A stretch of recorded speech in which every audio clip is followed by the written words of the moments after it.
Usually I read manga.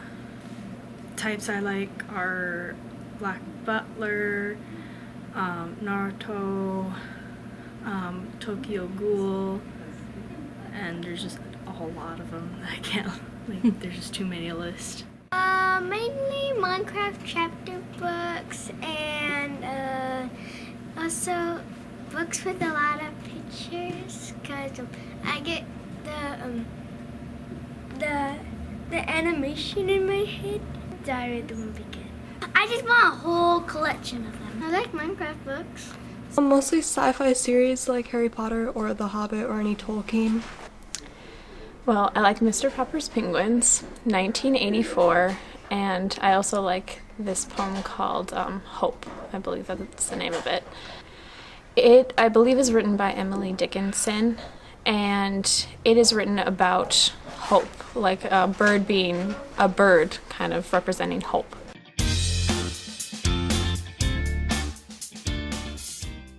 I would do Once Upon a Miracle, which I just got done reading, the Heroes of Olympus, Diary of the Wimpy Kid books, and Minecraft books. When I was young, one of the first books that I read over and over and over again was The Westing Game. Okay, I loved that book so much. I still remember how into that book I was, and it really just opened like my eyes to different genres. Before I was like reading whatever my friends read.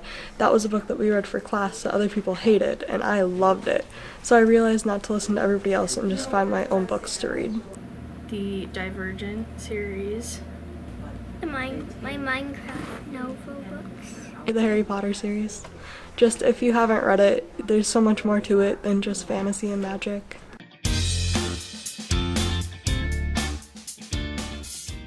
Typically the ones that are underlooked, like, I'm not really sure how to explain it, like,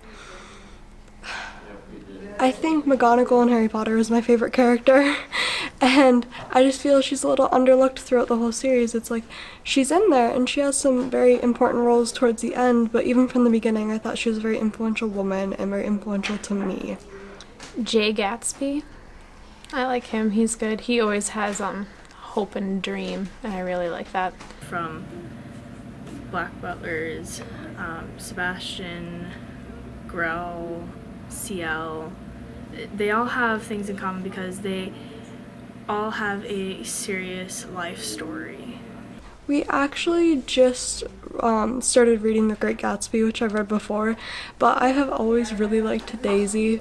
I always loved, like, I guess more from Gatsby's point of view though, not really her as a person. I always loved how, like, she's this person put on this pedestal who's just supposed to be amazing to him, and then, like, when you are introduced to her, she's just this normal, like, not as great as what he says type of girl, and I've always liked that because it makes you really think about other people in different ways. From my Minecraft novel books, Max, Steve, and Lucy. Steve, because he's most prepared.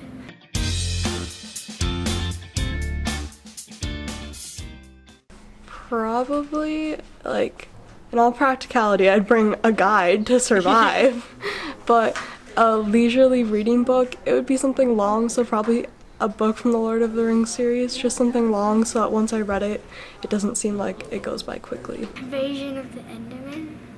The Shack. I think that's interesting because it's talking about being alone and discovering yourself.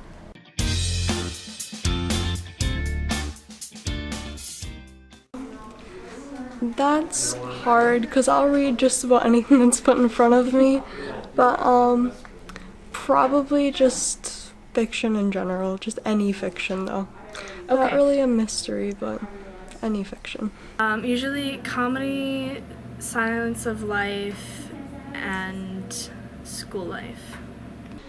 Well, I do like teen books. I like mysteries and kind of science fiction books. Books that I like are ones that actually make sense instead of jumping from plot to plot and not actually staying on track.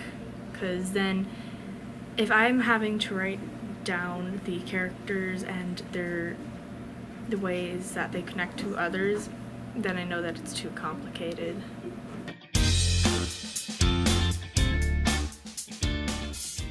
Reading definitely opened up my vocabulary. It has made me a more fluent reader in nonfiction as well in fiction. So even reading things I enjoyed made things that I didn't enjoy reading a little bit more bearable. So it wasn't a chore anymore. I think reading is important because it builds skills for life, and you definitely need it. You can take it anywhere. If you don't know something, you can always go to a library and pick up a book and learn about it.